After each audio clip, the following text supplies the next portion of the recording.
members take on that I think we sometimes struggle to get done because we're volunteering. So some examples would be managing the code officials, managing the maintenance of this building, managing Mr. Nog and his taking care of the borough. Nobody on a regular basis checks our insurances and make sure that all the paperwork is taken care of. I just feel like if we add, 3 to 5 hours, let me say that differently. Maybe we add 6 or 8 hours a week and gave more responsibility to somebody, we could have a better managed borough instead of all of us struggling to be council members and run a part of the government.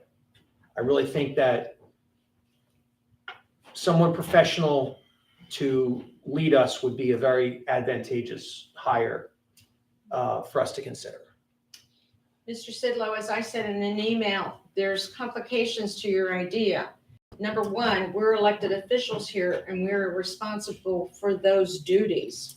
Number two is, according to Borough State Code, when you classify somebody as a borough manager, there's not only benefits involved, and of course it would raise our budget for the cost of hourly wages, but you are then required to start a non-uniform pension plan.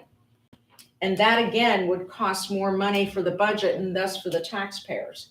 But we are here to do a job for our constituents, and every one of us has a job to do. And I don't know that it's so overwhelming with under 3,000 people that we can't handle that job. And it's an expense for the taxpayers, not only health insurance and a non-uniform pension plan, but the hourly wages. Well, it's certainly, there certainly are costs involved. I think that we would have better services and better management of what we do as a municipality. And then, Michael, you had a proposal you were going to make in this meeting. Well, I'll wait till you talk about that. So, anyway, that is my feeling as to how we should proceed, is to really consider hiring a borough manager.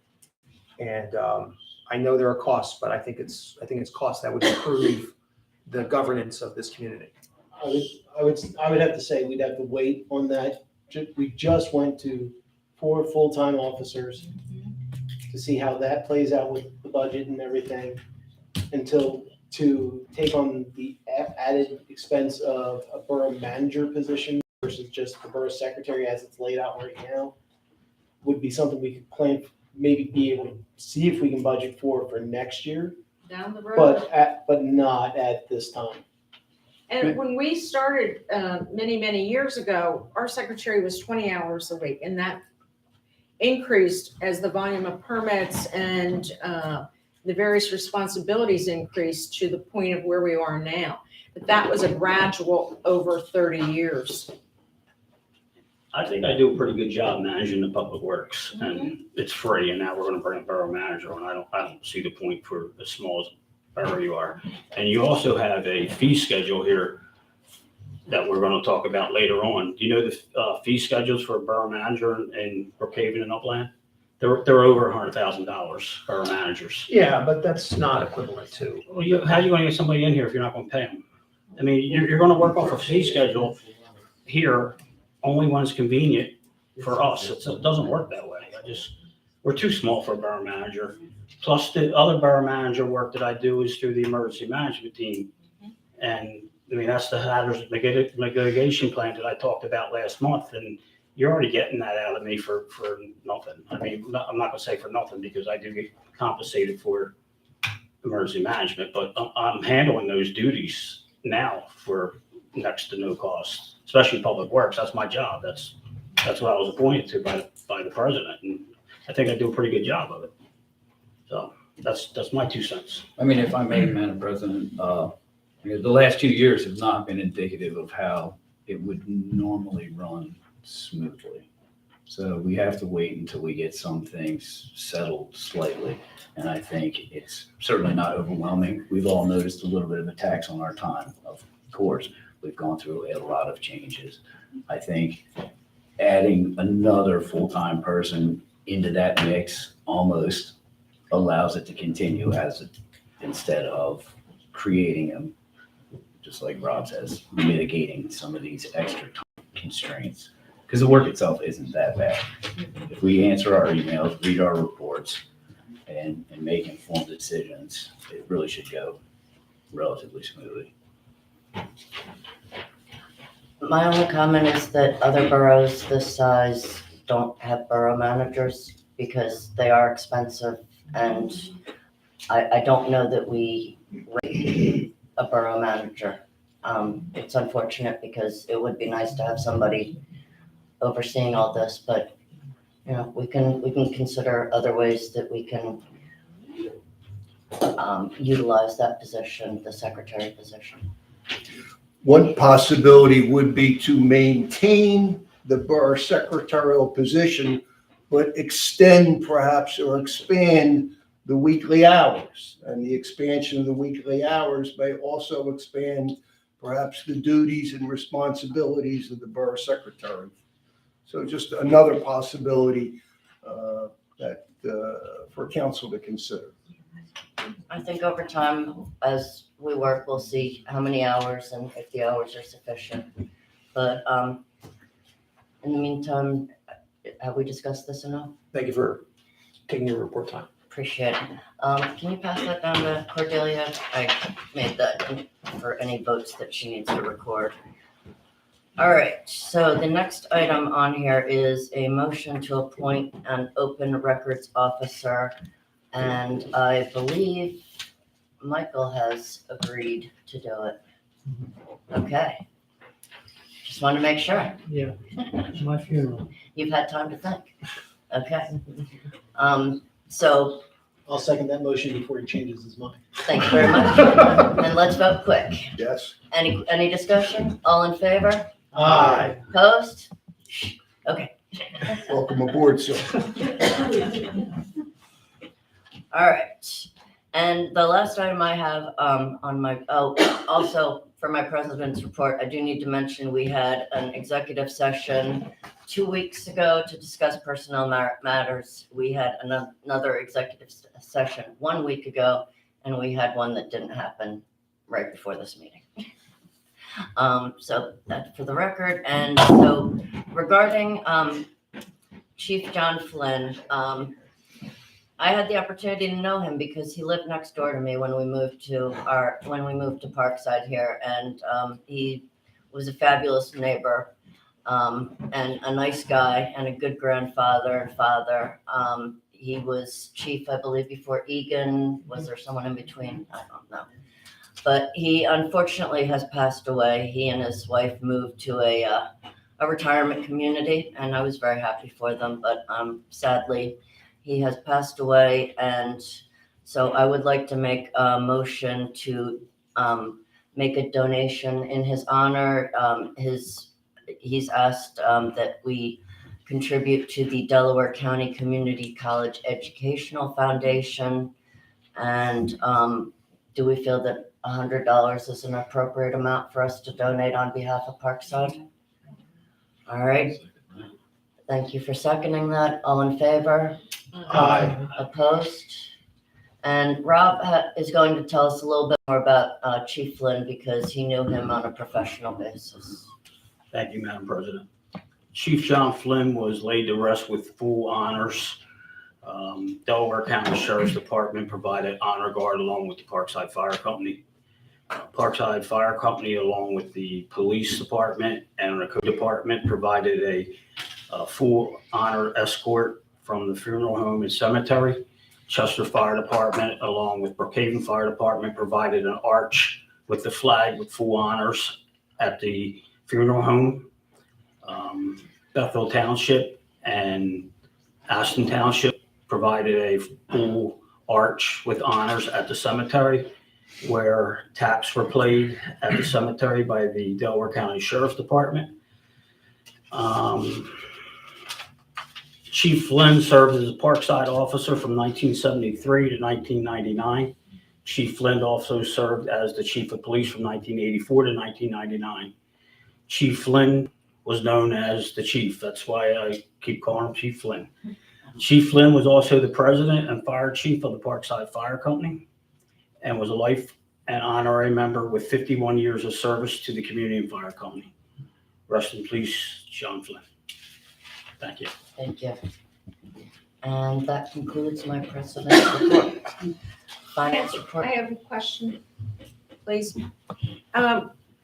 There's been some back and forth emails concerning state representative being here. I sent an email out, did not get a response. Who is taking the responsibility of opening and closing and directing people for when the state representative has their staff here? I believe the secretary will be able to do that. Okay. At the time, we didn't have a secretary, so I couldn't really answer. Did you want to announce when he's going to be here? When is he going to be here, Michael? I don't have the date offhand. I think it's a week from tomorrow. The last week of May. They will be here for several days. Why don't we explain what they're doing? I'm sorry? We should, the residents should understand why They, what we're talking about. they will be here from noon to 2, Thursday, May 25th, Thursday, June 22nd, Thursday, July 27th. They're here to, do you want me to continue? I'm sorry. Please, and what's the time? Did they say the time? Yes, 12 to 2. Thank you. They're going to be here to assist any of our residents. I'm not sure where they're setting up. If you have any problems, you may have the opportunity to speak with their staff. And they will, I don't know how many staff members, I'm assuming 1 or 2 will be here. And they will help you with any issues or questions that you have regarding to their position as being a state representative. Yep, Carol Kasim, she represents us, Chester, and something else. Marcus Hook, Marcus Hook. Trainer, Trainer, Eddystone. Upland, Upper Chichester. Upland, Yep. Upper Chichester. So I'm assuming if it's one person, they'll be able to set up in the reception area. If it's more than that, they can just set up in here. I don't think that's a real issue. Okay, so are we ready to move on? All right, Mr. Bolt, please, finance report.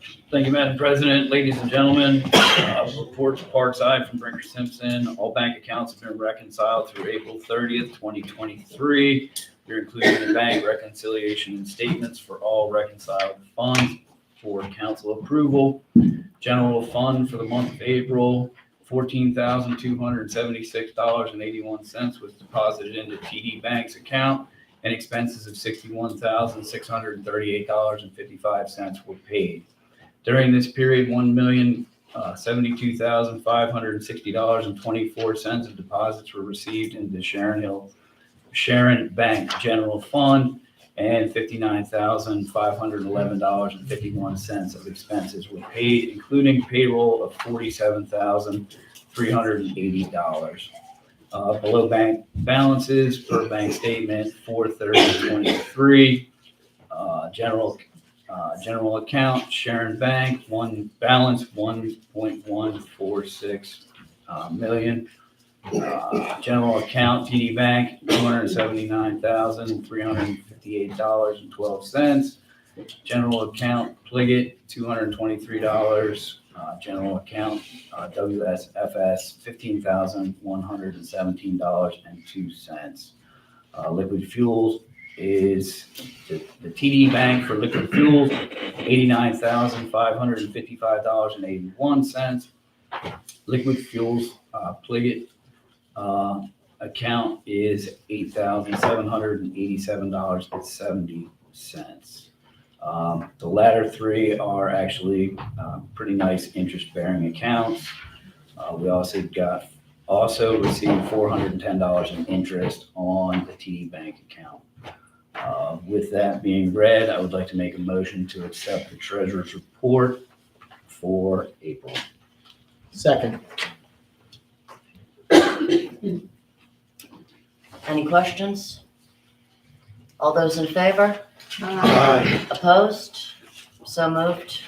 Thank you, Madam President. Moving along, I would like to make a motion to pay the bills, to which I will exclude myself from the decision on the one check to my employer for $1,100 that was for some hazardous tree removal in January. Second. Questions? Yeah, I'd like to put something to rest. In February, a check was issued for check number 3813 in the amount of $5,210 for our prior solicitor. That check was voided. A check in April 12th was issued for $4,285.67. I'd like to note for the record that we were only credited $925 and we are in a loss of $980 that I'm assuming we will never retain. I do agree. It was invoiced. I did sign the check just a little bit ago, but hopefully we put this to rest without any I'm hoping. further litigation or questions to anyone's validity. All right, any other questions, comments? All right, we're voting on accepting or paying the bills at this time, right? You're doing. I've tried to not do it and it always, You did in reverse order, you confused me. All right, so, all those in favor? Aye. Opposed? Yes, I oppose the bill for Real Clark LLC and I on the rest. Thank you. Would you like to move on, Mr. Bell?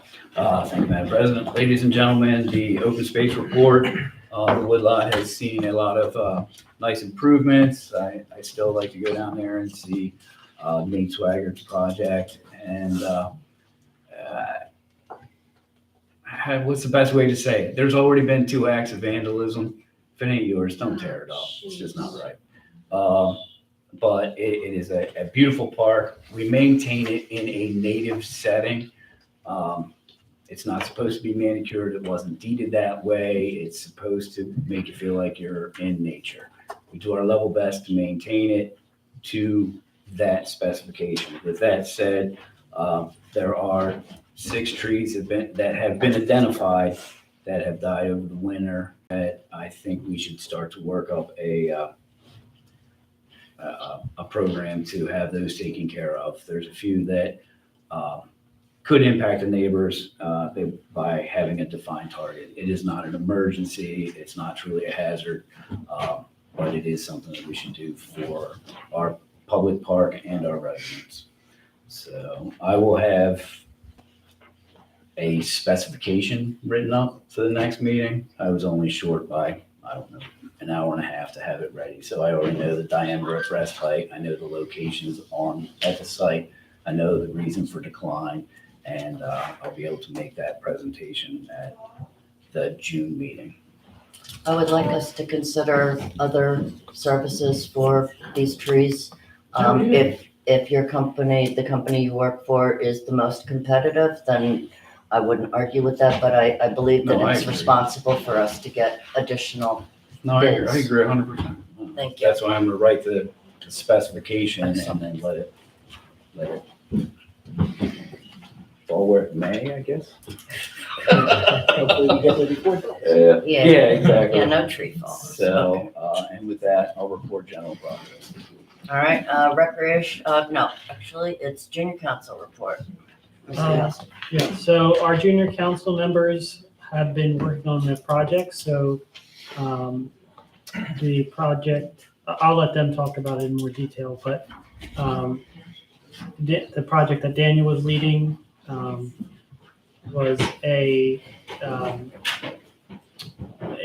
building a garden dedicated to mental health awareness and suicide prevention at West Cole Memorial. So we all went over there and dug our shovels out and planted some flowers. So that was a really nice time, and I want to thank everybody that helped out with that. And we're going to be having our second project on Sunday, which is going to be a cleanup day. Starting at 12 o'clock, we're going to meet at the school, and we'll have some water ice available also. So I'll turn it over to Daniel and Brianna if they have anything to say. Hello. So I just want to follow up on the West Cole Memorial. So Put the microphone closer to you and speak up, maybe speak toward the crowd a little bit so they can hear you, Dan. I know you're very quiet. You don't have to get too.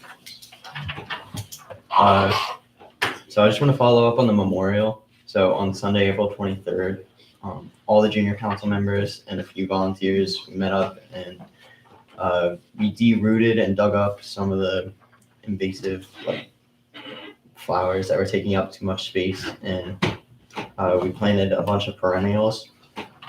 So of the budget that was used, we spent 170. We put all of that to flowers, mulch, plants, paint, and as well as some pebbles. And to save as much money as we could, we got discounts on all the flowers we purchased, and we dug up some flowers from our friend's garden that she wasn't using. So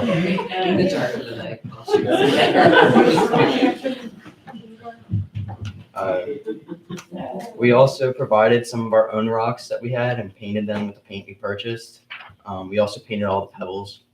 So that was as much as we could do to save some money on the budget. And about the woodlot garden, I want to try and get down there soon to start working up more of a plan, because we don't really know too much of what's going on there because it was supposed to be further in the summer. But I don't really know, but if we do, we might have to extend budget because there's a lot more dirt that needs to be dug up for the soil to be viable. We talked to Mr. Roto about this. So we would have to get materials such as soil, plants, rocks, and more mulch, stuff like that. Yeah, it's very pretty, guys. Hold on. Oh, sorry, one more thing, I forgot to say this. If anybody wants to look at the pictures of the before and after, they're posted up on my mom's Facebook. She has all the pictures there.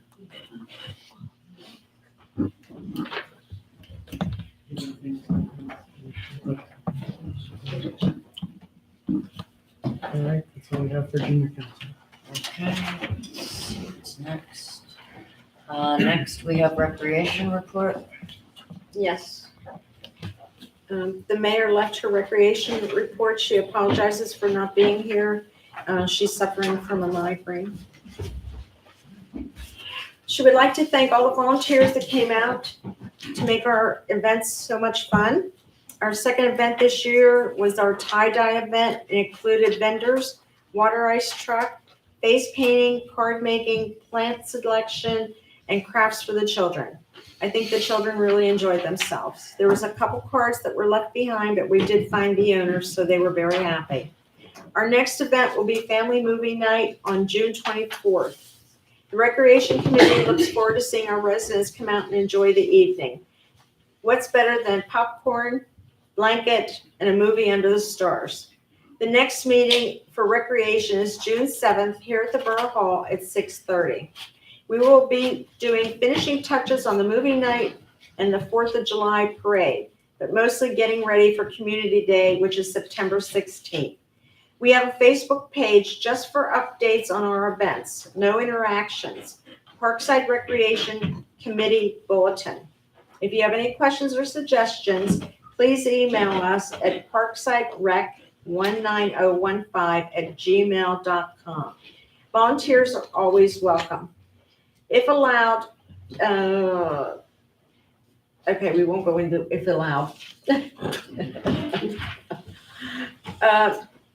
The mayor would also like to let everybody know that at Easter, we had a donation jar out there and received $54 in donations, and she thanks everybody who donated. Thank you. Thank you very much. Next on the agenda, we have police public safety, Mr. Costigan. Thank you, Madam President. Police and public safety, I want to thank all of our officers for the great work that they continue to do. Our new full-time officers have come on board and jumped right in and have been doing a great job. So other than that, I don't have anything to report other than general progress. Thank you very much. Mr. Sidley.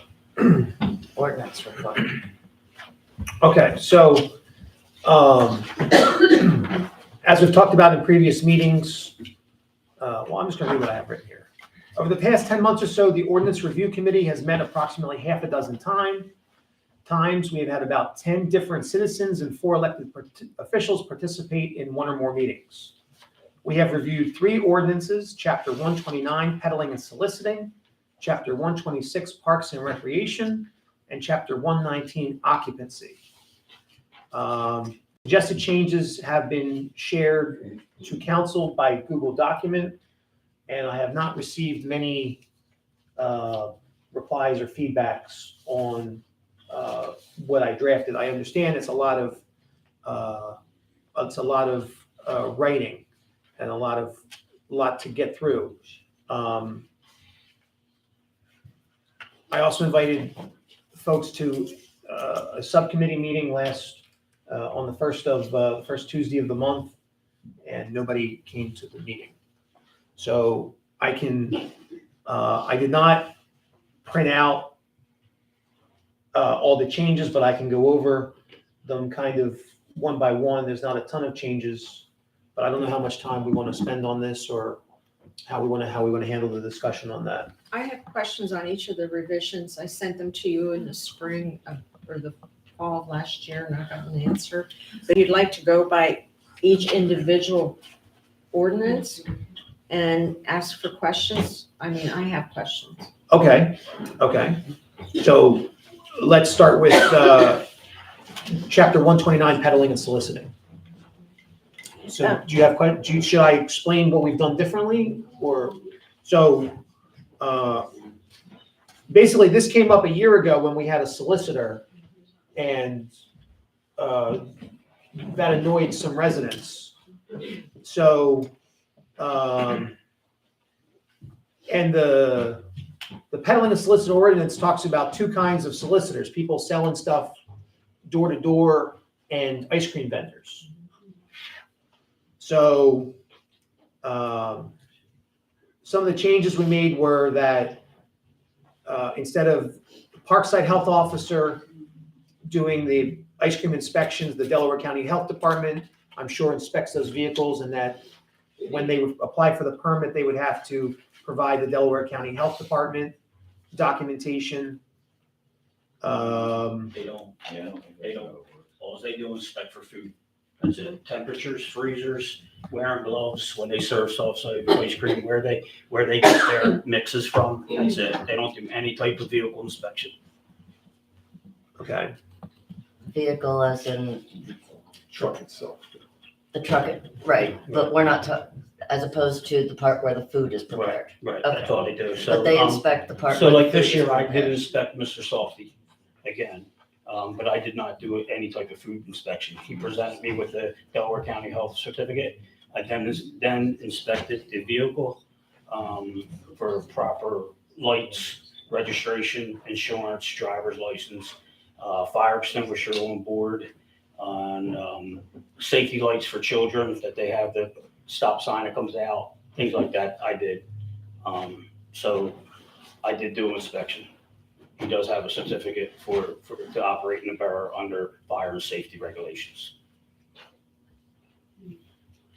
So that was a fire and safety inspection? I did fire and safety inspection. Yes, I did.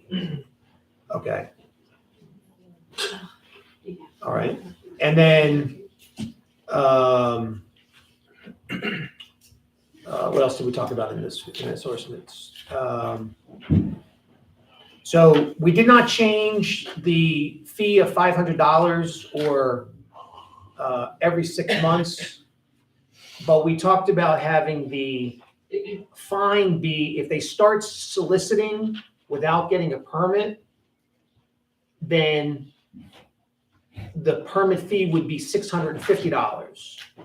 Or they could stop soliciting and pay a $150 fine, was how we defined that. And then,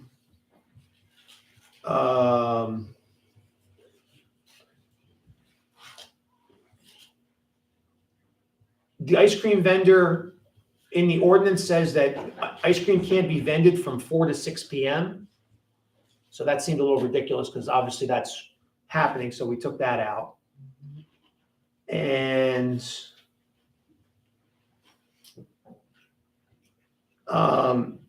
it said that the permit could only be examined by a police officer or a borough official. This is for people going house to house. So we felt that any resident should be able to see their solicitation permit if they're asked. And at that point, if the vendor fails to show the permit, the resident can report to the office or the police. And then,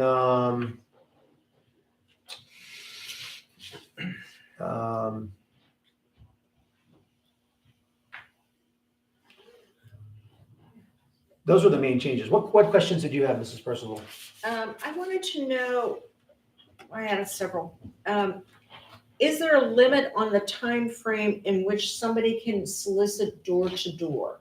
Like, can we put in, and how many months out of the year, when we issue a permit, can we be specific and say a door to door solicitor can only solicit from, let's say, noon to 5 or noon to 7? Is there a way to incorporate some kind of restriction on the door-to-door solicitor? Well, that seems reasonable. That seems reasonable. Right now, I see hours of operation. No person's licensed under this chapter shall be permitted to commence business in said borough prior to 9 a.m. or continue after 8 p.m. Right. So yeah, that seems like too long of hours. Okay, And also, so what would you like it to be? I mean, I don't want to be bothered before noon. You know? But, I mean, who wants to be bothered at 8 p.m. at night? Yeah. I mean, my Johnny's. Well, unfortunately, we can't just prohibit it, correct? I don't think we can prohibit it, We no. can't just prohibit it, so We can regulate We it, can regulate the but we time. cannot give a total prohibition. Right. So we do have to, put something in there, and, I mean, 10 to I 7? was thinking like 10 to 7. 10 to That 7? was my thought. Also, one of the things that we've run into is if the county health department is busy, when we have an emergency, and an emergency would constitute bringing in our health officer, such as an extensive rodent problem, or a sewer line that has broken and you have storage coming up, and the county said, I can't get to you today or tomorrow. Is there a way to incorporate the emergency as being our health officer would then come in on emergency basis? Well, those two examples don't seem to apply to peddling and soliciting ordinance, Well, right? I mean, we No, either it's- have ice cream trucks or have people knocking on doors around the neighborhood. right, no, it's under here, and I have to apologize if I've got the wrong one. Have we had an instance where we've had an emergency and they have not come? Rob would have to answer that one. I'm sorry. Have we had an instance where we have called the health department of the county for an emergency Not and they've denied us? Not yet. Okay, It is my I understanding know. that there is a limited staff available on weekends with the county health department. So if there is an emergency, if there are exigent circumstances on a weekend, then a delay may be inevitable. Right, but So- again, So right now, the county health department are only doing food inspections right now. They're not handling, I think everybody just saw the email that they're gonna start the sewer and floodplain issues, but they're not up and running to that capacity yet. So in other towns right now, they do have a liaison on council to the health department. And I would think under emergency management, as we talked in the previous council meetings, that I would still handle that for the borough. okay. So, and I am. So in my next report, I have something actually that's going on right now in the borough that I'm handling. Then I withdraw that question. Thank you. okay. So in that case, if there's no other objections to that, we'll move forward with drafting an ordinance for review for advertising for the next month meeting. Okay. Okay, so that's 129, peddling and soliciting.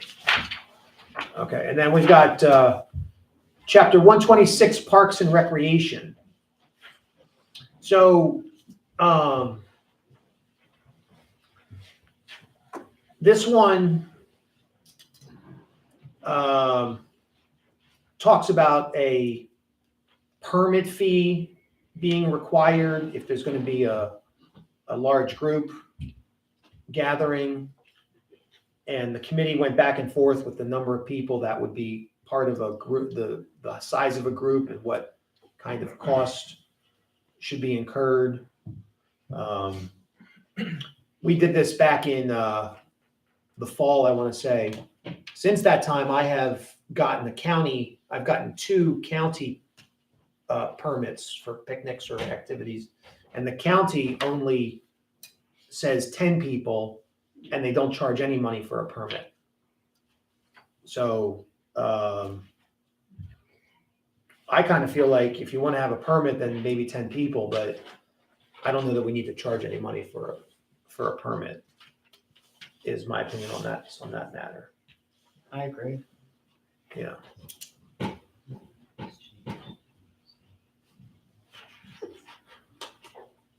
Okay, and then, so the rest of the ordinance talks about designation of types of recreational facilities and the rules that can be followed in those recreational facilities. So it designates the Parkside Elementary School as a field as a recreation center. But as I understand it, that field is not owned by this borough. That's correct. So it seems like the ordinance should be changed to say there are no recreation centers in Parkside at this time. Okay? And then it says permitted use of recreation centers and permit required and proof of insurance and stuff like that. But if we have no recreation centers, the rest of it is moot. So I don't know if it makes more sense to eliminate recreation centers entirely or just say there are no recreation centers and leave in place the rules of a recreation center. And then the same thing applies to playgrounds. Again, the playground is the school's property. It's not the borough's property. So again, we changed the there are no designated playgrounds in Parkside at this time, is how we redefine the definition of a playground. I would think just take the sections out and, just note that we don't have any. I don't even think you need to know. I think just removal of the sections entirely. Okay, Yeah, you have section 126, 6, 7, 8, 9, and 10. And they all deal with the school property, which is not our problem. yeah, Well, is that the existing? that's the existing ordinance. So, That's existing numbers. yeah, so it seems like we should just eliminate all of that. Okay. And Mr. Wills, in terms of advertisement, would we have to advertise what is being eliminated or just No, just the the No. section? header. Just the Just heading? the heading. Okay. So the No, I'm just saying advertising because would be- there is a huge expense difference between. If you advertise just the headers, you can run all 3 or 2 or whatever you're going to adopt. You can just run them together for one advertisement. And then we can put them online, the entire thing, and have them available in the office. So then the next section is a long section, 126-11 goes A through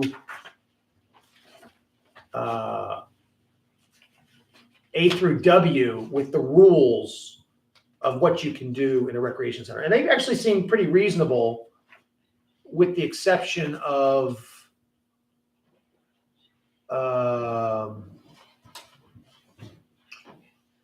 that if the park can only be used from 6 a.m.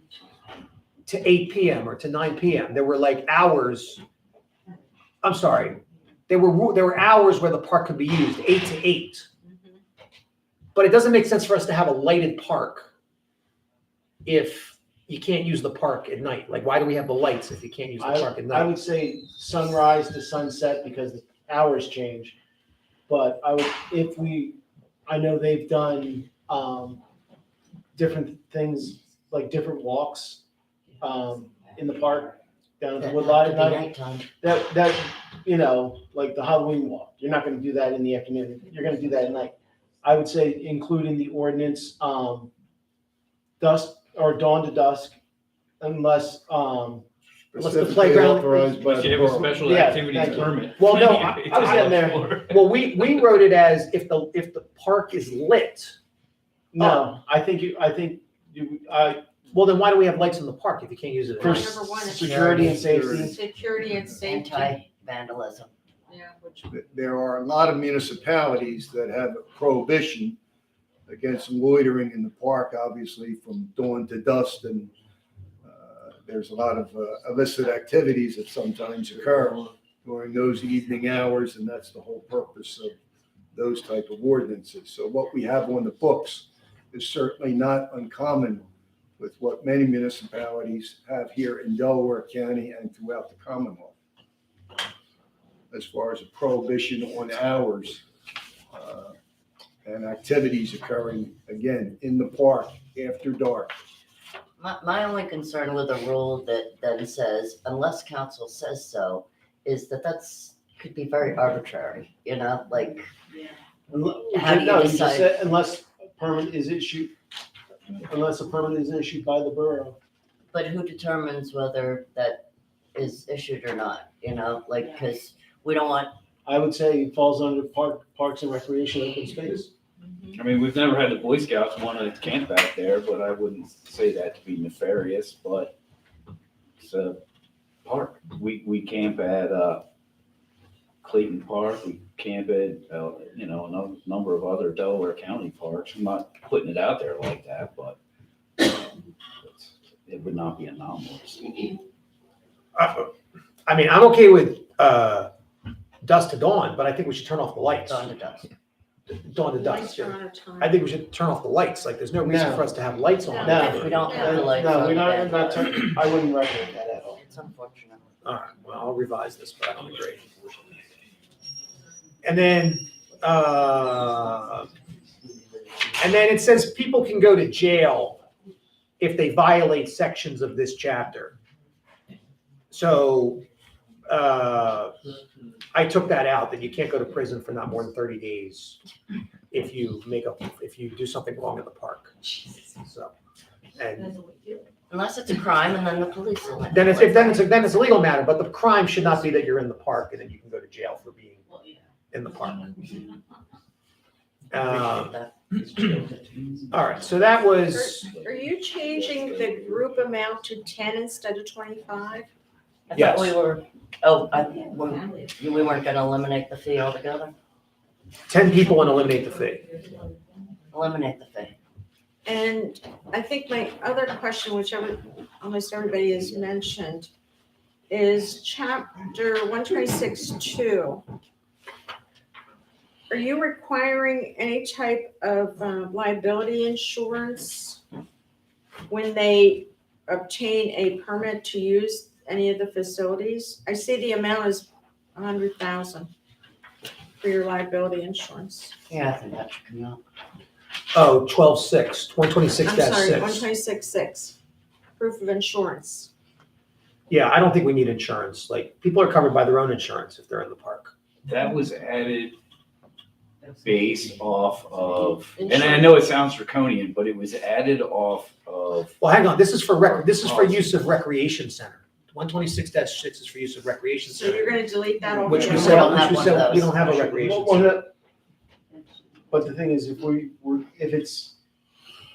I think that it needs to go through more of a wordsmith fine mesh here, because if we're talking about a recreation center, we've already discussed that there are no They're recreation. being eliminated. So So that's that- thrown away. I think that's, Bringing it back full circle to the use of any of our facilities, are we going to have production of a liability insurance? Whether it's No, 100, because that's not typical in other boroughs.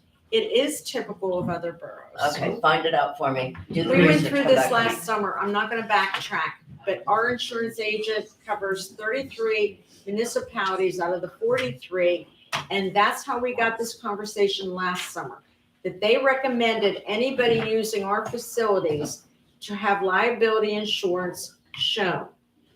And I know a resident produced her homeowners last summer, and it should have been a one-day rider for a special event. In the meantime, if you find me other boroughs that require people to get insurance, please let me know, okay? We'll Again, have to look through the minutes of I'd be last happy to time. have you show me other boroughs that require the residents to get Well, insurance. let me ask you a question on that then. AJ Gallagher is our insurance agent. Maybe you could call and talk to our broker, Sure. since they represent 33 out of the 43 municipalities, to see what they recommend, and you could do that personally instead of going through secondhand like I did last year. I will. I will say that when the county issues a permit for 10 people in the county parks, they do not require any kind of insurance. And could you tell me, the wording here is conduct a rally. Could you tell me how many that constitutes with that word? Is that in section 1, Keith, before we even know about it? Where do you see that? 126-2, second line down. Wishes to use a park for recreation, social purposes, or to conduct a rally or a gathering of individuals. I think 10 people want to use the park for any purpose. That would be, What if it's more than 10 people? What happens is there's 25 people, and they What want if to they have have a a moon bounce? moon bounce. Hey, I mean, Well, doesn't it say 10 or more? It says 10 or more, but I wanted to know what constitutes a rally. Like if you're are you allowing anybody to have a rally down there? I mean, the Constitution says we have the right to peaceful assembly. Okay, So that was one of my questions. whatever the reason people want to assemble is It's up to them. up to them. Okay. So the next thing we reviewed was chapter 119, which is occupancy. And That's a good one. yeah, we really didn't have too many changes to this one, except who could do the inspections. So we felt like the chairman of the License and Inspections Committee was not appropriate for doing inspections. Chairperson of the Safety Committee was not appropriate for doing housing inspections. And the health officer position, we don't have that anymore in Parkside, so we've deleted that. And then the other change is we defined differently what a tenant was. So I don't have the old definition here, but I have as a new definition, a person possessing or occupying a rental unit with defined terms of residency and payment for habitating.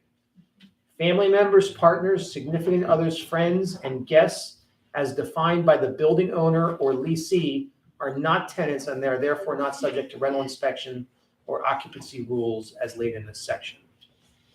So there were people who were complaining that, and my observation of the old definition was that people who were boyfriend and girlfriends, the girlfriend would own the house and the boyfriend would be living there. The way the old one is defined, the boyfriend could be considered a tenant by the way the rules were defined. So this gives a better definition of who is living with who and the ability for the owner of the building or the person leasing the building to define who they are living with. And we change, there's a lot, I'm skipping a lot because there weren't many changes.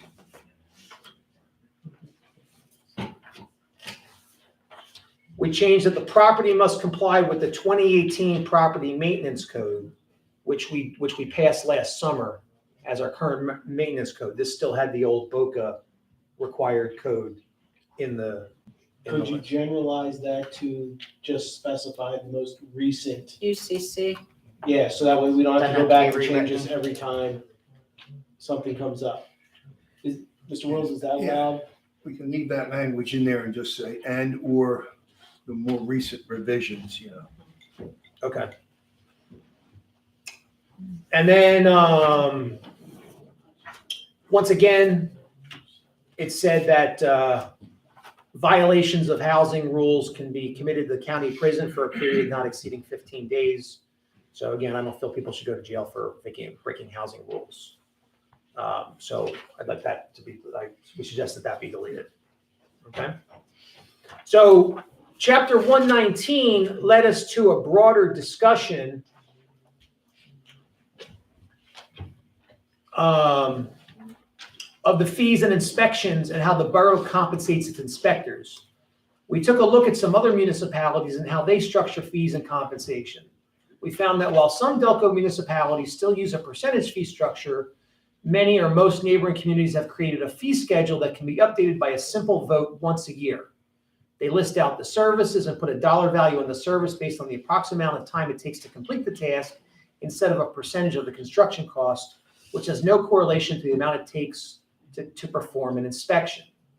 The fees and compensation are also not embedded in ordinances that are hard to change. So, all of our ordinances have the fees in it, and it's a big production to change the fees and to fix things and to, we have to advertise it if we want to make a change to a fee. So this way, at budget season, when we review the budget, we can also review our inspection fees and our salaries and everything like that as a way to update more on a more regular basis. It would be my recommendation, if we were to amend our fee schedule, we do so on an annual basis, meaning it would not be effective until January the 1st of 2024, rather than try to implement something in mid-year, midstream. And again, a lot of boroughs supplement their fee schedule updated on an annual basis. So if we decide to change the fee schedule, again, it'd be my recommendation, we do so effective January 1st of 2024. Yes, I agree with you on that. I agree with you on that as a. Now, can we update the fee schedule? Does that have to be by ordinance or does that be by resolution? That depends on what the language in the various ordinances say. So there's maybe some that we have to do via ordinance. There may be others we can implement via resolution.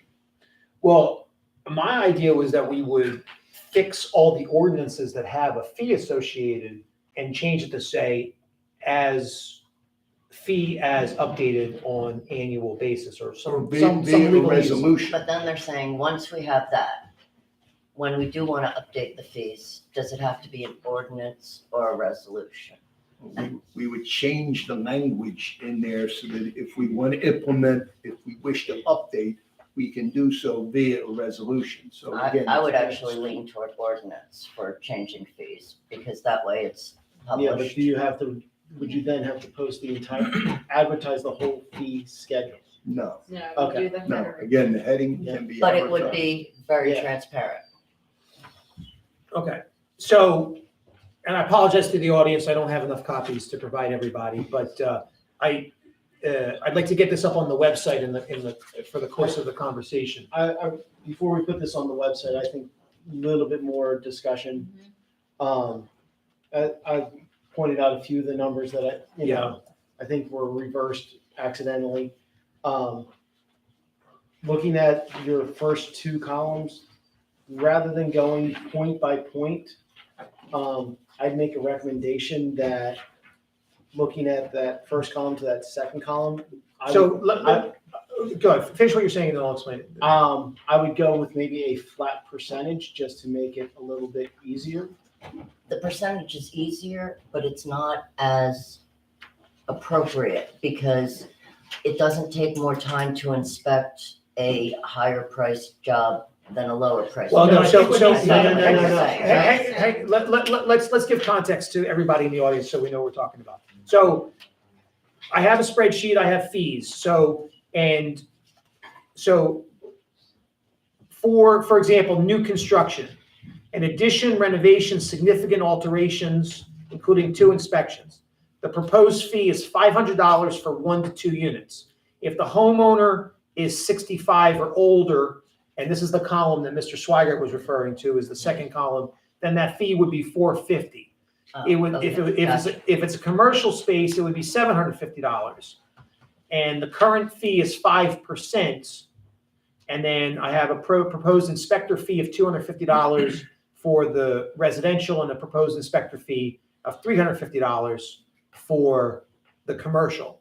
So every price is based on those same 5 headings. And then there's all kinds of different services like plumbing, new water service, repair water service, new sewer lateral, repair sewer lateral, water heater, grease trap. Another one would be mechanical permit, new HVAC system, replace or modify ductwork, any additional inspections. Every service has additional inspections as needed so that it gives the inspector reason that if there's a problem or a reason they have to come back, that the inspector is going to be compensated for the return trip. Oil tank installation or removal. So it's a long list of fees. We created the list from 2 sources. The first was Kyle Palmer had gone through the borough ordinances and found every place where the ordinance charged money for a service. That was the first list that we used. And then we used other municipalities, their lists of fees, to try to create this list of fees. So the percentage you were talking about was like a percentage discount Yes. instead of having a set rate. Right, Gotcha. percentage I understand discount, like if you set the fee for the residential fee for 1 to 2 units, then the proposed residential fee for homeowners over 65, my suggestion is just make it a that. percentage, 10%. 10%, it looks like you have 10% about discount 10%. off of what that first column. 50% What? or 50. Well, let's get it lower for everybody. I think I've mentioned it a couple times during the last couple meetings, is that some municipalities, and I see that your fee schedules are Aston, Radnor, Haverford, all larger communities, and they do permit a 50% reduction on the first permit once a year for seniors. We can look into that. Scott, you want to look into that? I've suggested. it yeah, for several I did not see that in any of the fee schedules that I looked at. So I guess I'll look again, I don't know. Or Ms. Percival, since, what would you please find on their websites or in their ordinances where they say 50% do for that. senior citizens? Because, if that's what everybody else is doing, it's certainly something we should consider, but, all around, if we can get fees lowered for everybody in Parkside and then provide a 10% discount, that would be, an improvement for everybody. So, and again, the logic of, currently charging a percentage of the job cost, there's no correlation between the cost of the water heater to the amount of time it takes to inspect the water heater. And if you are a homeowner who chooses to buy a more energy efficient water heater or a more expensive water heater, or you're getting ripped off by the contractor, you should not be dinged by the borough for unfair pricing by the contractor. There should be no correlation between the fees that we charge to the cost of the job. It just doesn't have any relationship to what The correlation should be the amount of work required the amount of work required. Exactly. with the amount of fee. Yeah. So in general, without looking at detailed prices and 30 whether, minutes. okay, I'm all right. So does anybody have thoughts on the concept of having a fee schedule instead of having a Yes. a percentage fee? I have some questions. Okay, Number one would be losing revenue as far as administrative fees. We have to pay for the paper permits themselves. We have to pay for the secretary to process this, make calls. So it definitely would be a decrease in that line item that would cost us. Also, I noticed that, If I can answer that one, okay, I'm disappointed that the treasurer is not here tonight because I really would value her feedback on the implications towards our municipal budget. So I was hoping to get that feedback through our conversation tonight, and unfortunately, we're not getting that, so I don't know how to well, fix that problem. I'm not sure, but I think that we'd be losing administrative fees. And as far as an inspector coming out, our inspectors have dealt with the church issue for 3 years and basically are there numerous times a year. They might have a $25 permit for sidewalks in which they're doing 3 inspections to make sure it's correct for the homeowners. So I'm not sure how that was going to be handled. One of the things I noticed here that there was not a discount per se. It's only a $10 discount for seniors. But you also have Mr. Powers, I believe, a question on fire marshal investigations, additional fire investigations per hour beyond the 3 hours. Who is being billed, the homeowners or the insurance company? Yeah, I did not We're not a understand billing that. service, so how does the inspector or inspectors get paid if it's just, how do they get paid? Right, so this was a lack of understanding point here. So other municipalities charge for fire investigations. I did not know how we recover costs for fire investigations when I wrote this, so I put a note in here asking that question. So How do we recover fire inspection costs? I don't think I'm at liberty to talk about that through the ethics. Okay, I'm not allowed to discuss my salary or Well, position. I personally, I understand where you're coming from.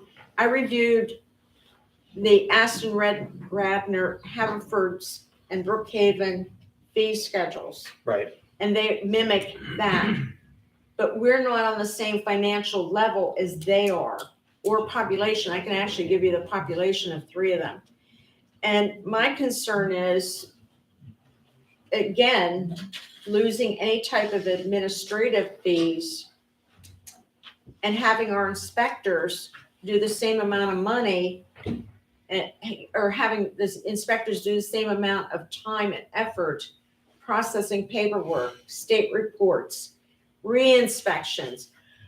But they are taking a decrease in their pay according to some of these charts. that would bring us to a similar level with other boroughs. When you cannot compare us to Aston, Radnor, I'm saying that the Haverford, amount of money that, Brookhaven. the amount of money that the inspectors would be paid is comparable to what inspectors in other localities are paid.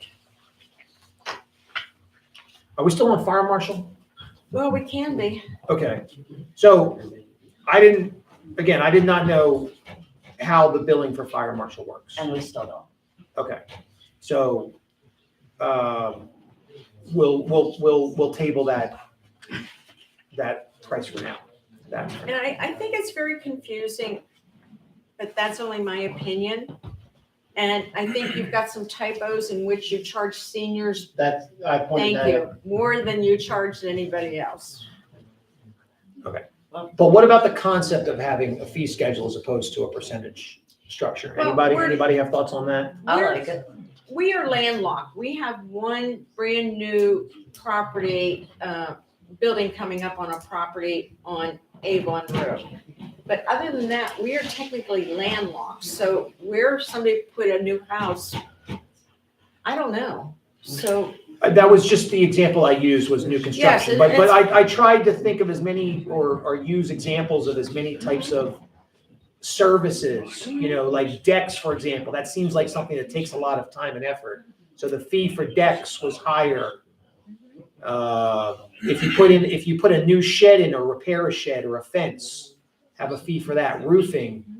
siding. So I tried to have a fee structure that was consistent with the amount of time in the, And I will give you an example, calling permits, as everybody know, I'm trying to pitch in a little bit here without a secretary.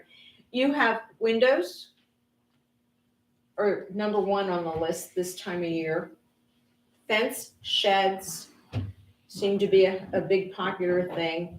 So that the basic homeowner is doing basic repairs. It's not large decks, it's not large construction, we're landlocked. And periodically you get a hot water tank or a furnace, well, right now air conditioners. So I think it's very confusing, but I understand your point. I like the concept of having a fee schedule that can be changed all at once without having to rewrite all the ordinances, so we don't have to get the solicitor to rewrite the ordinances, we don't have to advertise entire ordinances. We can just do the fee schedule. So I like the concept very much. thank you. I think it makes sense personally to reduce the fees as much as possible for our residents because, and especially the incentive should be that they are getting permits and that the permits they're getting are for high quality construction, and they shouldn't be penalized just because they are spending more to improve their property versus somebody else who may be doing the same thing for a lesser amount of money. And there is actually a correlation between compliance and the cost. Mhm. The higher the cost, the lower compliance is. Mhm. So when you reduce the fees, people comply more. Right. Then I think that if we're reducing fees, we need to look at, come budget time, at supplementing the budget with a tax increase to provide us with that administrative fees that we're losing. I don't think we need, if we're doing one and it's $200, 100 going to the inspector, 100 going to us, I think we're covering our administrative fees. But I think normally even if a it's permit's 20 $50. But even if, all right, so it's $50, 25 to the inspector, 25 to us. Well, I will say that the low cost $50 inspections have really been eliminated because that's not covering the cost of the inspector to do the inspections. So the smaller the job, unfortunately, the cost per, Percentage. the percentage of the fee is higher for, if you have, if you have just one door that you're replacing or something like that. So the $50 inspections will go away and will become higher if you have a small job. If you have, but for bigger jobs, the prices will come down percentage wise, but it's still, the official is, the code official is being compensated for their time as opposed to they make more money on big jobs and make less money on small jobs. Okay. I can see the audience is growing restless, so. We're all restless. We're gonna, so And we're, we're gonna make real quick on this one because we're just starting a discussion on Yeah, this this is next just one, the right? beginning. yes, so, on the final item on the agenda, so, we have a borough employee running for council again. And, I have to say that I really find it to be not appropriate for a council member to also be a borough employee. I think there's too many conflicts of interest. Budget, we define the budget and you're making choices about salary and compensation during the budget process. And, even tonight we had a discussion about health and fire marshal and, there's a conflict of interest in what can be talked about and what can't be talked about. We didn't get the answer to the question, and we also we also have a chance for a conflict of interest to be discussed, so for it to occur. So I really feel like an ordinance that prohibits borough employees from being council members at the same time is something that we should really highly consider.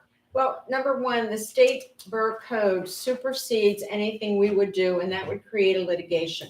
State code 1104B authorizes elected borough officials of a borough with a population of less than 3,000 to serve as an employee of that borough. Okay, And Mr. Powers could not comment, not because of that, not because of what we were discussing, but there's another issue going on with a state that I believe is the reason why he did not want to comment. And he can correct me if I'm wrong. we don't need to go into that. Thank you. But the point is that we can pass legislation that is more strict than what they say. And what the law says is that boroughs of a certain size, ours, may employ council members, but they're supposed to go through a bidding process for the job. There's all sorts of stipulations. And we are not a remote borough that has no other towns around us that we can find employees from. We are in fact in the middle of Delaware County, one of the most densely populated counties in the country. And we can find people to do positions that aren't on council because we aren't limited to just our town. Now, I have to say, an ordinance that we pass, it would pass, somebody would have to challenge it at that point, correct? That is correct. So if nobody challenged it, then we could have the ordinance on the books and then deal with it when somebody challenges it. And you But want to spend again- the money for a challenge but on again- an attorney? Well, you know what? If they want to challenge it and we've gone through a bidding process, you know, if we were to follow all of the steps that we're supposed to do in order to be ethical, in order to follow the law, then that would be a different story. But unfortunately, that hasn't been the past. The past has been, they get hired. I can give a few examples. Without any job search, without any putting out any advertisement so other people can put in for the job just gets given to somebody. And that shouldn't happen because it makes people lose faith in their council because they see that they're using their power to make more money. And So so- you're going after specific people who are doing their job, and if they win an election, you're going to try to supersede a state law. You know, he can challenge it. So we're gonna spend attorney fees to show that that there's already been a challenge in court on this issue. And we're now gonna spend attorney fees to again be shown that the state code supersedes ours. There's already been challenges. It's been challenged where, Mr. Wills? please? I have not done extensive research on this other than the opinion that I provided to council approximately a week to 10 days ago. And I think I've underscored my concerns with regard to any potential mitigate or legislation concerning that matter. How long do you suppose, how many hours would you have to put in to try to find other towns in Pennsylvania that have written something saying that council members can't work for the borough and it's been challenged? We could probably expend an hour or so, and I believe we can find out if there has been previous litigation concerning this issue. Again, I have not gone in that direction yet and will not do so unless specifically authorized by Borough Council. Well, let's do an hour and a half, whatever you need to figure that out. And If you could come back and show us where boroughs have put this into place and lost, that's what I want to know. Or put it into place and succeeded. I mean, Well, no, I mean, basically, succeeded is that nobody challenged it or that it wasn't successfully challenged. What I would like to know is if there's precedent of it being successfully challenged. And we can certainly do that. Okay? Okay. Are we authorizing that? Would you like to make a motion for that? I make a motion to authorize Mr. Wills to investigate the supersession, what has the authority, state or local or municipal ordinance to, you understand the motion? I understand the motion. State superseded, I couldn't quite, State supersedes. okay. Sometimes referred to as preemption, where a state preempts and a local municipality can adopt legislation that is contrary to what is already prescribed by state law. It's often referred to as preemption, sometimes supremacy. But I know precisely what the councilman is requesting, and Mr. I will do Sidlow's so. made a motion. Can I get a second? Second. I have a second. All those in favor? Aye. I think we should do a roll call vote. All right? Would you like to call the names? Mr. Powers, Abstain. Mrs. Percival, No, Mr. Bull, No. Mr. Safeguard, Swigert. Yes. This is not to exceed 1 hour, Hour and a half, we said, right? Hour and a half. Hour and a half. Yes. just double checking on the orders. Item on. Mr. Costigan, Yes. Mr. Sidlow, Yes. President Guy. Yes. Okay. Motion passed. All right, so we look forward to your report on that next month. Okay. And the licenses inspection report, there were 9 residential building permits and 1 commercial. There were 3 plumbing permits, 1 mechanical, 1 electrical, and that's it. Thank you very much. Thank you. Mr. Powers, Public Works. Like to discuss, as Doug talked about earlier, removal of a dead ash tree at the Ford Fitness Trail. I'm gonna work on, getting the estimates together to have the tree removed. It is dead.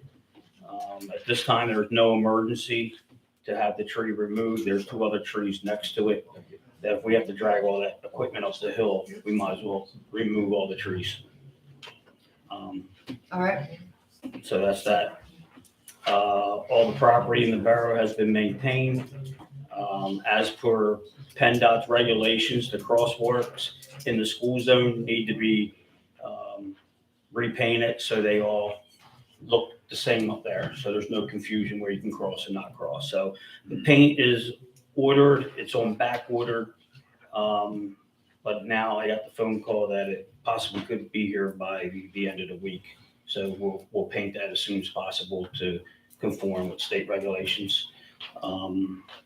Public Works is picking up that part because of this. There's no money for the scope of work to finish the project, so we're picking that up. So what do you have to do? You have to black what section that's white and then white other parts? Or? It's all the crosswalks have to be painted to match where the kids can cross or anybody can cross. There's 3 of them up there that have He's to not match. talking about blacking it out, just doing the other. 3 One's been sides. blacked Oh, the out other 3 already. sides. Oh, I see. One where you cannot cross has been blacked out. I see. Now, The one the other- closest to the school used to look like it, but it's faded, so it just has, all 3 of them have to look the same. Oh, the issue is fading. Break Okay. them up. All right. So under health, we do have a roach infestation in Parkside Terrace. I'm working with the landlord, the renter, and code enforcement to get that resolved as soon as possible. We had multiple gas leaks at 2800 Edgemont Avenue. We have now fixed, and myself and Pico has inspected all the gas lines in that unit, and that project is finished. We're receiving multiple calls on fire pits in the borough.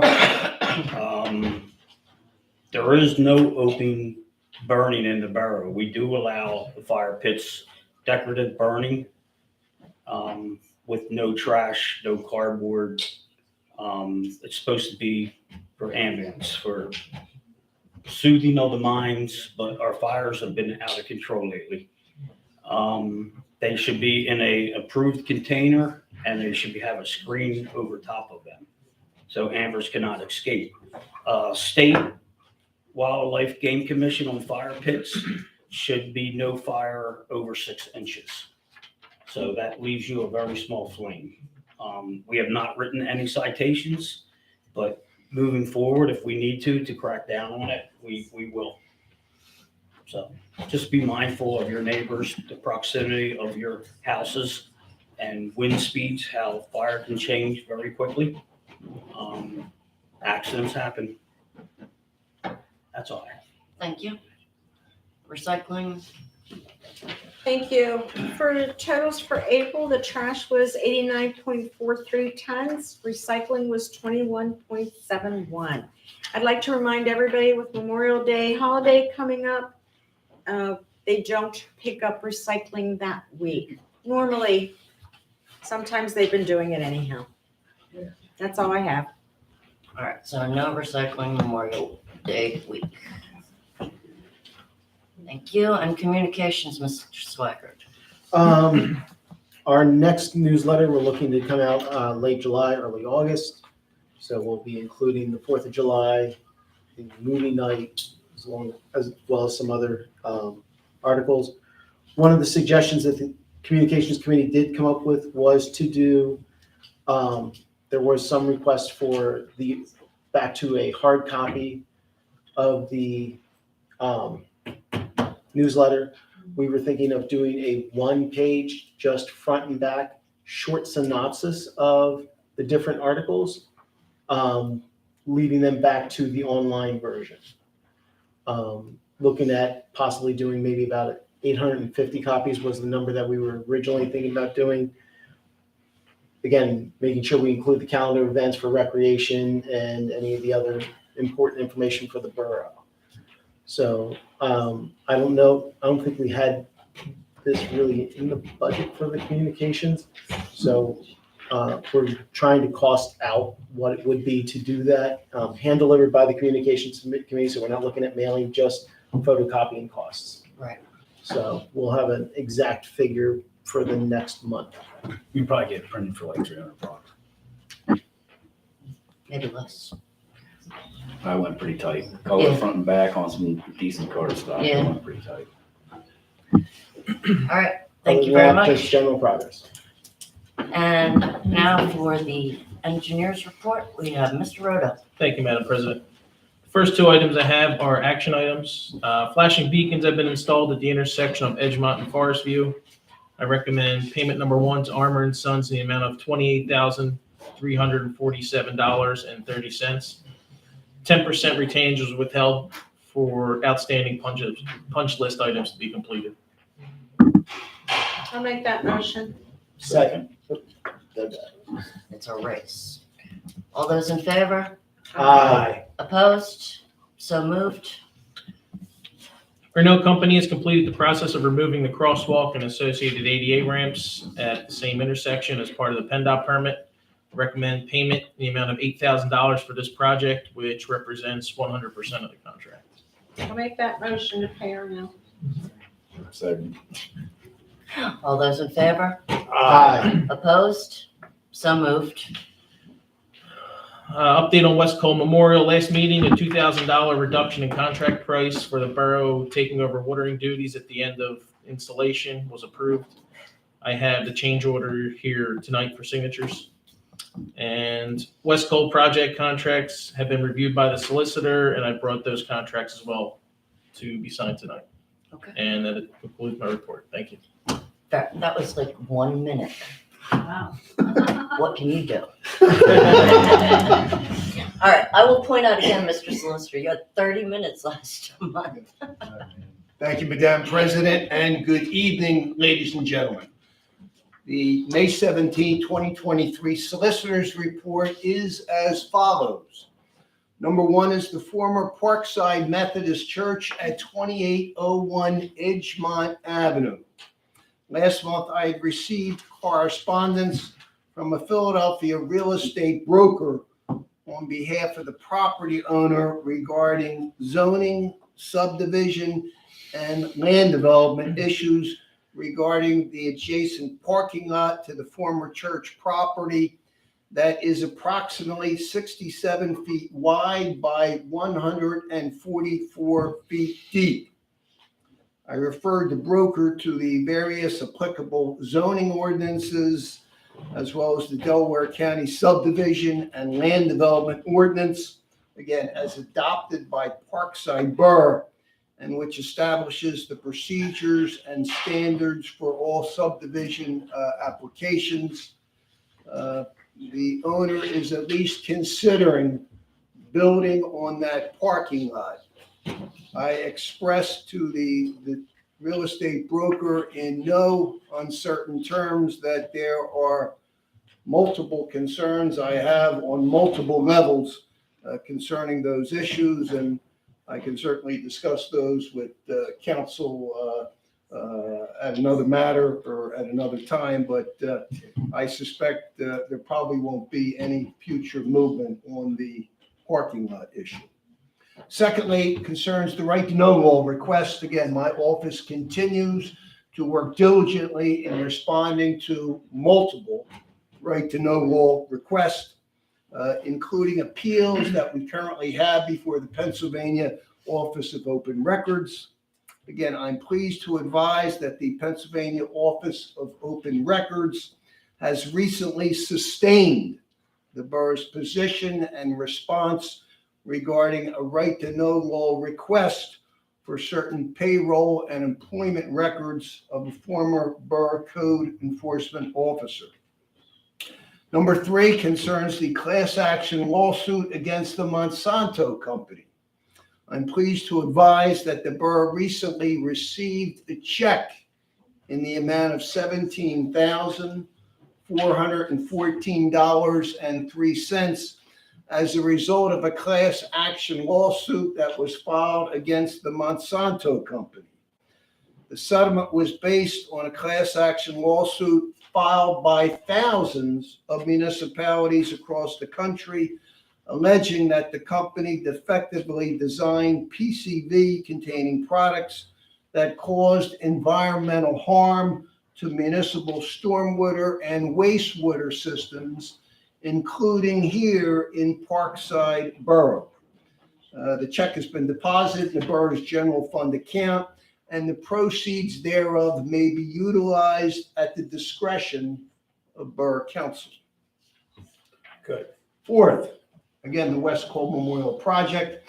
My office has reviewed all the proposed contract documents for the construction project at the Memorial Park, and all are in order and now subject to execution by the council president.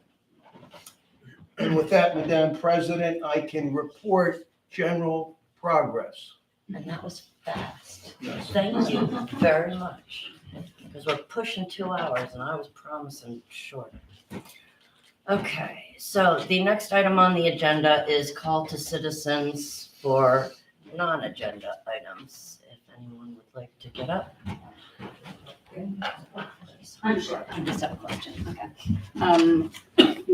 Lisa Cusherell, 252 East Avon Road. I just had a question about the just for Perry. When is the next communications meeting?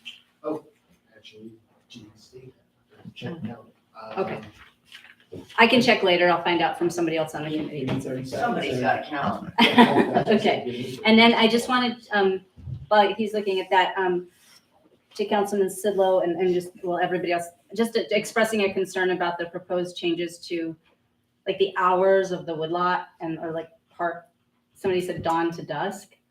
I mean, I know plenty of people who walk their dogs through the trail, like the Ford Fitness Trail, like at night, like after the sun has gone down. So I don't know, would they be breaking the law or would, you know what I'm saying? Like a lot of people like to go before bed, especially people who live like right in that area, in the vicinity of it. I live just right up the hill from it on East Avon, and it's right down there. And I mean, I'm not going there like at midnight or for any strange reasons, but I have gone. I don't have a dog, but I've walked like with a friend and stuff at night. So I don't know.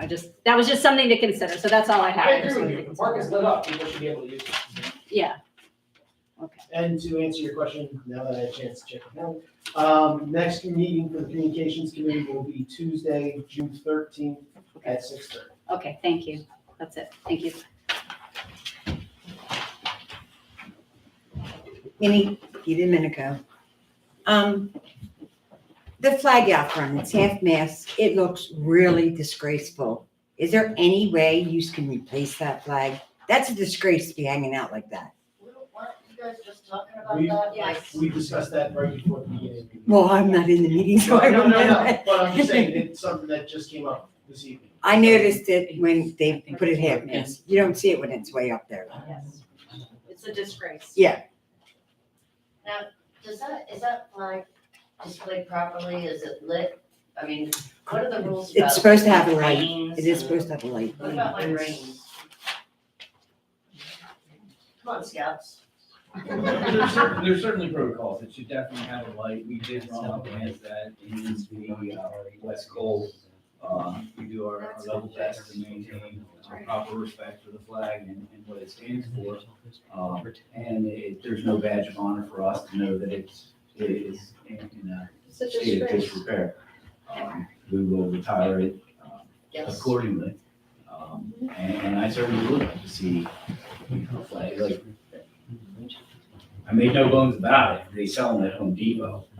How much are we looking at? They can't be more than $25. Yeah. Okay. just bought one last week. I mean, it's nice if We we don't get a even need to stamp. vote on that, right? No. All right. That's part of the regular. Thank you. Regular night. Thank you.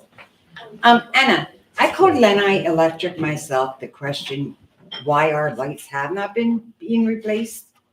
And then I asked the price of them, and they told me what a price of a bulb could run, anywhere from 500 to 7, but we'd probably be on a little ball. But when I asked why they weren't replaced, they said because paperwork was sent and never signed, and that they have had it for over 8 months. Well, whoever, I don't know, I'm sure it was sent here. My concern is why hasn't it, is it because you're waiting to get Scott's lights approved? Honestly, if. No, I'm just asking, seriously. I'm answering you. Okay, Okay. Honestly, because I knew that if we do them all at once in a project like the one that Mr. Sidlow brought to us at the last meeting, that it would be much cheaper than if we did them one at a time as they broke. okay. Also, it was believed to be that all lights would be changed out for 5 years. As long as I've been talking about streetlights, the understanding was that Lenai Electric was changing them. It's only 8 months ago that we actually received a permit for them to be LED. It was the Yeah, understanding. there are a few LEDs. I've seen them. They're pretty cool. But Scott, with your thing, if they find that the wires are bad, that's all would be included in your fee, or is that different? Because I asked Lenai that question too. That's why I'm asking. Mr. Mike Fuller, who gave the presentation last month, talked about that. He said that there is a contingency fee built into the price of built into the price that they offer, and they're prepared to hold whatever contracted price we agree to is what they will charge and no more, regardless of whether there is unexpected rewiring to be done.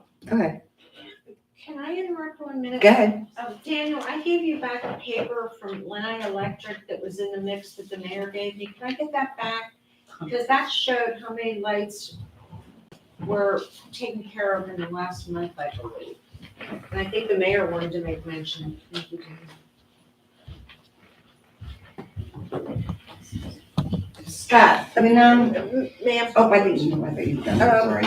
apparently Lenai Electric has been, several of these lights, more than several, have been called in since that was mentioned at the prior council, that these were not done. So I'm guessing that 10 have been called in from March 23rd all the way up.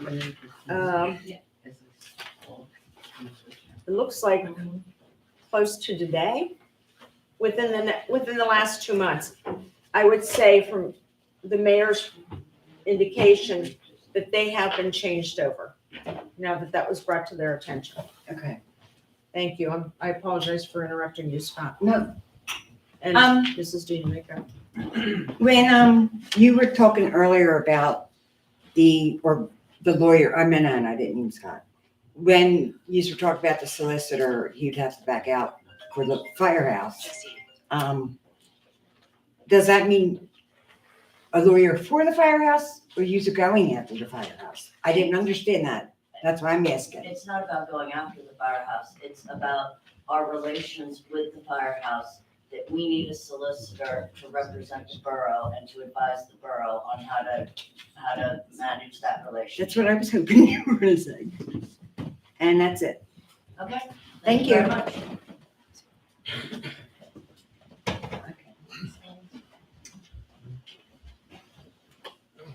Hi, Tim Hall, 91 Park Valley Lane, and also president of the Village of Green Tree Homeowners Association.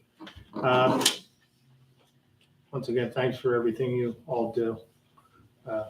It's quite laudable, and I appreciate it. You've been president of that association for a long time, Tim. How many years? You're telling me. Yeah, we go back many years. Yes, we do. Yes, we do. It's been over 20 years. That's what I figured, yeah. Yeah, and oddly enough, I don't have a lot of contenders that are vying for the spot. No, yeah. Because I think as soon as they raise their hand, there'll be a disappearance over to the side there, namely me. But no, I actually become a labor of love while I'm there. You do a great job for Green Tree. Yes, you do. Well, thank you very much. And Green Tree has come to appreciate a lot of the efforts that Parkside Borough does for us too. And I wanted to come here tonight, and for one particular reason, is I wanted to pay thanks and tribute to the Parkside Volunteer Fire Department and all their work, and also to Rob Powers specifically. I've had many dealings with Rob over the years, and then not to mention most recently. And I got to tell you, about a specific one. I got a call roughly around 8 o'clock in the morning on Saturday, March 25th, and I was home. Thankfully, usually I used to work on Saturdays. I'm not doing that anymore, and found out that there was a fire at Unit 53 and water running. And Rob contacted the management company, contacted me. We worked together, took care of that. I went up to the scene, and I just want to describe what I saw to you. It gave me great comfort to know that we have skilled and dedicated personnel here in Parkside Borough, in something as critical as the fire department. Rob and other members of the fire company were coming out. They had gotten everything under control and really averted a disaster. The quick response time, being on scene. The gentleman was in the house, an elderly gentleman, really nice guy, but his fire alarm worked. Thank goodness. Thank goodness for the fire alarm working. The response time was critical. Otherwise this would have, it could have been the worst possible outcome, and shudder to think. So I'm really grateful to the expertise and the dedication to Rob and all the folks on the Parkside Fire Department for everything they do. Volunteer fire department. I used to run fire 30, 40 years ago. And when I see Rob pulling up, I know what it takes when the alarm goes off. You got to make it to the house, or you got your gear in your trunk and you're throwing it on, you're leaving your job or your bed or your cup of coffee or whatever it is, or your other job. Hey, your wife, your kids, you're responding to an emergency. And I'm sure everybody hopes that you come back safely, because you never really know what you're going to get yourself into. So anyway, Rob, thanks a lot for everything you did.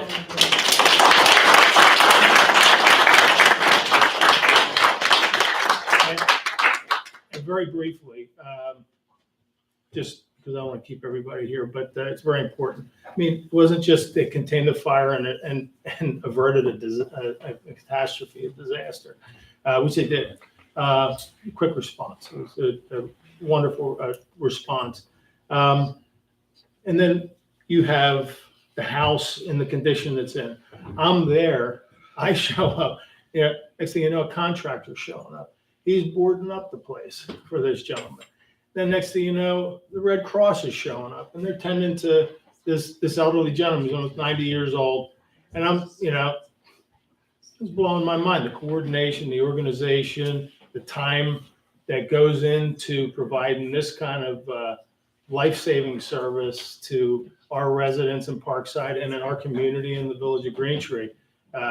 It just makes me feel much safer to know that you have somebody with Rob's skill set and experience and knowledge And dedication. and dedication. Because let's face it, it takes a certain kind of person to stick with firefighting for all these years. It's definitely have my undying gratitude for everything you do, Rob, and the Parkside Fire Department, and you all as well. But anyway, Rob, thank you again very much. Really appreciate it. Please pass it along to the fire department. For me, of course, but for everybody at the Village of Greentree, we really appreciate it. Thank you. Thank you, Rob. Thanks, everyone. Have a good night. Comments? Anyone else? Just as a general rule, the volunteer fire service is our unsung hero Absolutely, throughout this county.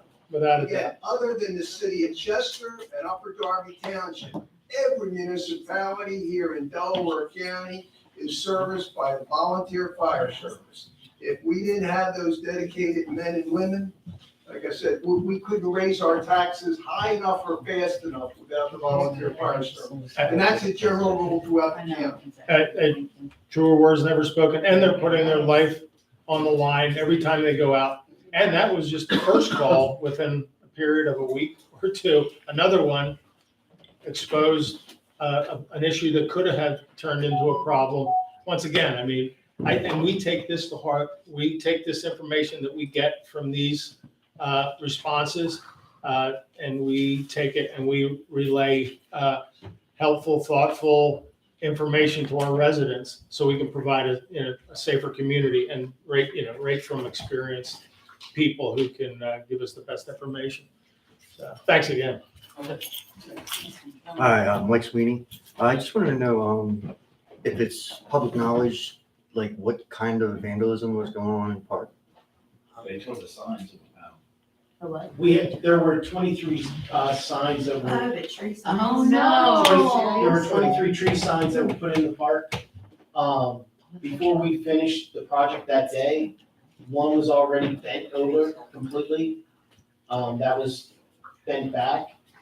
When they were checked on this past weekend, 2 of them have been dug out of the ground. I mean, they were buried 18 inches with a ground anchor, so 2 signs that they wanted them bad, because they had to work to get those out. No, they ripped into. Yeah. They needed 2 more times. Well, I have video cameras pointing towards the park. The 2 signs that were taken were at the very far back Oh, edge of the okay. park. I just want to offer it up, like, Yeah. if there's anything I can do to help catch people doing bad things back there, I'll offer it up. And kind of going along with that, with the ordinance changes with the times back there. What's to be done about that if somebody is back there actually causing harassment, causing vandalism, stuff like that? I mean, Call our officer. I had, but nothing got done. I had video evidence. And even Rob, I came to you guys before with this. And then Rob's the only one who stepped up and said, you shouldn't be back there, it's trespassing in them hours, 4 o'clock in the morning, 3 o'clock in the morning. Shine flashlights on houses. Nothing got done. Nothing gets done. Am I invisible? Like, there's a complaint out there for something that's not right, and it just gets brushed under the rug. So, I mean, when you do these ordinances, is anybody going to enforce them? Right. Another thing, there are representatives that are coming here. Is that going to be posted on the website? Yes, The dates? yes. Okay, and what was their purpose Right, again? Dale? What? What was their purpose again? They are our state representatives. They're coming here, I believe I believe to let people know about some services that are available. They're providing regular constituent services that they would provide out of offices, but they're trying to be. Like have little satellite offices. They're proactive to You let know, you know that like our spend a members couple have- hours here so the Parkside residents can come in and talk to them if they'd like. Need to You contribute. know, like Tom Killian has his office over by the eye doctor's office. Yeah, it used to be. Now Yes, yeah. it's not there anymore. I think it's, Yeah, I know. yeah, it's, But I still see him. it's Kane now. Yeah, But it's not him, yeah. Yeah, I But you mean, know what I mean, like, so yeah, this it's would not be that like office. like a once a month for a couple hours, this would be an office of the Carol Casine, the representative, with her staff here to help anybody. Okay. Don't have any statewide issues, maybe have a driver's license issue or something like that. Going through the state rep or state senate's office is your best bet. Trying to deal directly with Harrisburg sometimes can be very, very frustrating. So like I said, if you have a statewide issue, always go through the local state rep's office, the state senator's office. They will be an advocate for you. But if you try to do it on your own, contacting Harrisburg, again, it can be quite frustrating. Well, how about like issues like zoning, I know it's at the state level, there's some laws there. I'm not sure what all they're gonna be covering, but they did send a letter where they talked about various things, so I'll make sure that that's up on the website as well.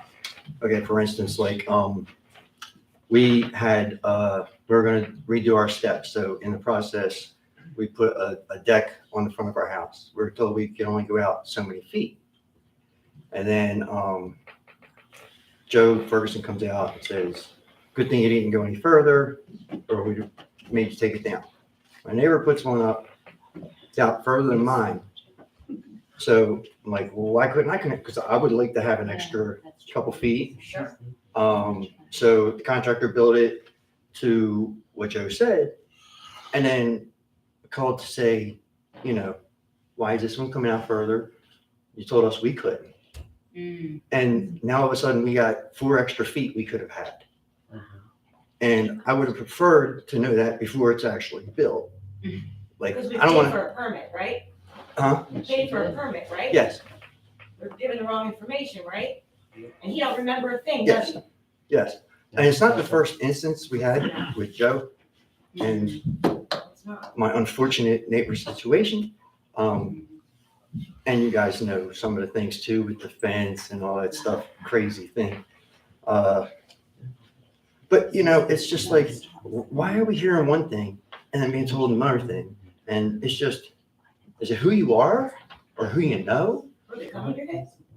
Let's talk about this again, all right? Yeah. You and I, let's talk about this and see what we can What is figure out. this, is this something like the state people can help with?